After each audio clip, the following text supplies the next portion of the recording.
At least 76 साल भारत से पीछे हैं।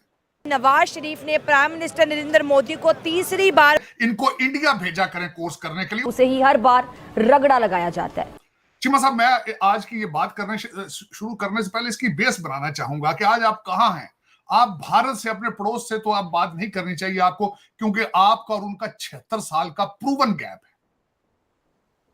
मैं इस पे डिबेट करने के लिए तैयार हूं कि आप एटलीस्ट 76 साल भारत से पीछे हैं। मिसालें देना चाहता हूं, शायद इन लोगों को कोई शर्म आ जाए। भारत में $1 83 रुपए का है इस वक्त, आज की डेट में। आपका क्या है, 278 है, और IMF आपको कह रहा है कि ये 330 पर लेकर जाना है आपने। यहां आप खड़े। एक तो मैं ये बताना चाहूंगा कि खुदारा इन सिविल सर्विस जो आपके हैं, इस पाकिस्तान के खर्चे पे इनको बर्तानिया और अमेरिका और ऑस्ट्रेलिया की यूनिवर्सिटियों में भेजना बंद कर दें। इनको इंडिया भेजा करें कोर्स करने के लिए। उस सबसे पहले इस वक्त आपके मैंडेटरी होना चाहिए कि आपके जितनी रूलिंग एलीट है उसके अंदर डुअल सिटीजनशिप पे पाबंदी होनी चाहिए। और भारत में है, मजे की बात आपको बताऊं, भारत के अंदर मौजूद है।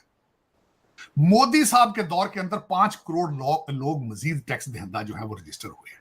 साथ कहा कि आए नफरतों को उम्मीदों से बदल देते हैं।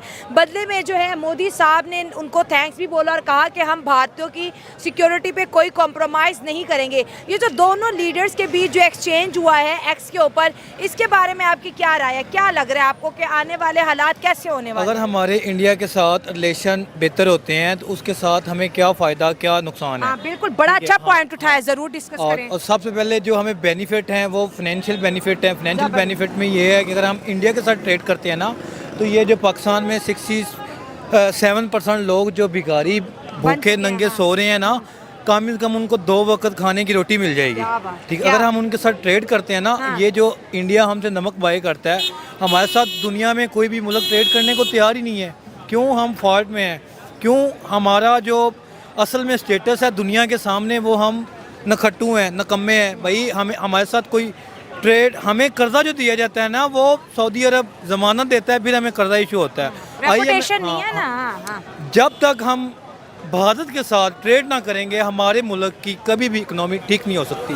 जिस तरह मर्जी, बेशक इमरान खान आए, बेशक नवाज शरीफ आए, बेशक जरदारी साहब आए, कोई भी गवर्नमेंट आ जाए, तो जिसकी भी गवर्नमेंट आ जाए, बात होगी कि जिंदा रहने के लिए ऑक्सीजन जरूरी है और पाकिस्तान की इकोनॉमी के लिए भारत जरूरी है। मैं आपको मिसाल देता हूँ बांग्लादेश की। बांग्लादेश 1971 में हमसे अलहदा हुआ था, तो बर्मा के साथ उनके रिलेशन देखें, कितने नाजुक रिलेशन है, कितने डेलिकेट उनके साथ उनके रिलेशन है, मगर आज तक उन्होंने उनके साथ ट्रेड ख़त्म नहीं किया। और मैं आपको एक इस्लामी रियासत में रहते हैं, नबी पाक सल्लल्लाहु अलैहि वसल्लम की हयात मुबारक से एक मिसाल देता हूँ। नबी पाक सल्लल्लाहु अलैहि वसल्लम जब मुल्क शाम में अपना माल लेकर जाते थे, हज़रत खदीजा का माल लेकर जाते थे, तो वो काफिरों के साथ ट्रेड करते थे, वो बुद्धिज़्म के साथ ट्रेड करते थे। तो क्या नबी पाक सल्लल्लाहु अलैहि वसल्लम ने उनके साथ मज़हब के नाम पे ट्रेड ख़त्म किया?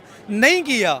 ये हमारे मुल्लाइज़म ने हमारे मुल्लाइज़म ने हमें गलत ट्रैक पे लगा के डिवाइड कर दिया।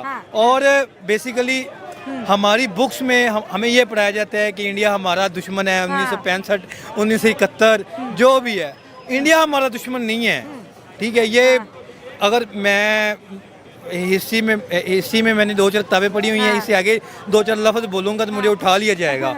और यही होता है, हमारा दुश्मन नहीं है। सब कहते हैं कि भाई उसने कभी हमारे साथ कोई बुराई नहीं की, जंगे कभी उसने शुरू नहीं की। उन्होंने हमें ऑफर भी किया था, आए गुर्बत खत्म करते हैं। अटल बिहारी वाजपेयी जी आए थे यहाँ पे बड़े अच्छे प्रपोजल लेके, लेकिन बच्चों को पढ़ाया जाता है दुश्मन है, दुश्मन ही है। और अगर उसको कोई अच्छा कहते तुम प्रो पाकिस्तानी नहीं हो।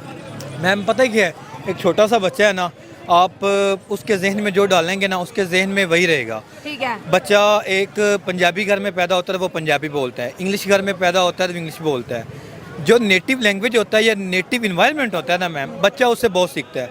हमारे बच्चों को क्या सिखाया जाता है कि इंडिया हमारा दुश्मन, 1965 की जंग में हमारे इतने शहीद हुए, 1971 की जंग में हमारे इतने शहीद हुए, 1948 की जंग में हमारे इतने शहीद हुए।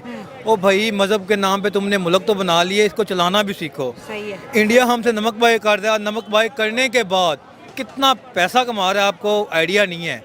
और बेसिकली मोदी ने रिसेंटली बयान भी दिया है कि भाई पाकिस्तान हमारा दुश्मन है ही नहीं, हमारी दुश्मनी इनके साथ बनती नहीं है। उनकी इकनॉमी और हमारी इकनॉमी में डिफरेंस क्रिएट, देखे ना कितना डिफरेंस है।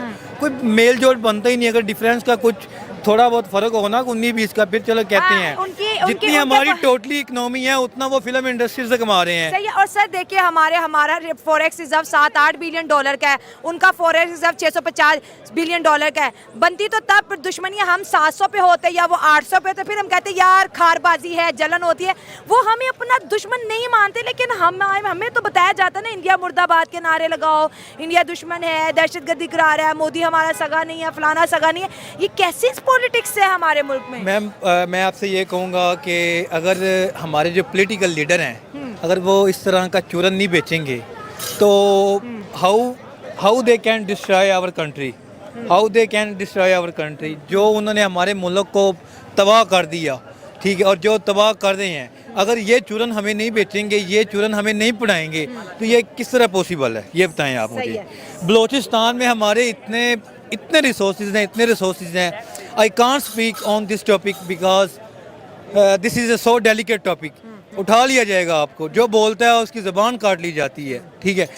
तो इतने ज़्यादा रिसोर्सेज होने के बावजूद भी एक 1971 में जो बांग्लादेश हमसे जुदा हुआ, उनकी इकनॉमी देखें आज माशाल्लाह, हमारा 3 रुपये बने उनका 1 रुपया बने तो बराबर है। तो जब हमसे जुदा हुए थे तो उनकी इकनॉमी और हमारी इकनॉमी में कितना डिफरेंस है, कितना ग्रो किया उन्होंने 45-46 ईयर में, और हमारा 73 साल के बाद भी आज भी हम इस बात पे लड़ रहे हैं कि यार गवर्नमेंट में किस्मत उठा दे।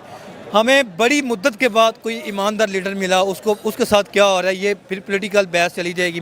साउथ एशिया में इस समय सबसे फटीचर देश जो है वो पाकिस्तान है, और पाकिस्तान का ये हाल उसकी पॉलिसीज़ की वजह से हुआ है, जो क्रॉस बॉर्डर टेररिज्म वो भारत के अंदर करवाता है। इसी वजह से आज पाकिस्तान के इतने बुरे हाल हो चुके हैं, और नई सरकार बनते ही पाकिस्तान ने अपनी हरकतें स्टार्ट कर दी और जम्मू और कश्मीर में वापस से आतंकी गतिविधियों को बढ़ा दिया। और इससे ये भी पता चलता है कि पाकिस्तान बिल्कुल भी रिश्ते अच्छे करना नहीं चाहता है भारत के साथ, और वो ये भी नहीं चाहता है कि भारत इस पूरे एरिया का नेट सिक्योरिटी प्रोवाइडर बने, क्योंकि अगर ऐसा होता है तो पाकिस्तान के जो रिलेवेंस है वो ख़त्म हो जाएगी। ऑलरेडी पाकिस्तान से कोई बात नहीं करता, पाकिस्तान को कोई भी नहीं पूछता, बड़ा देश।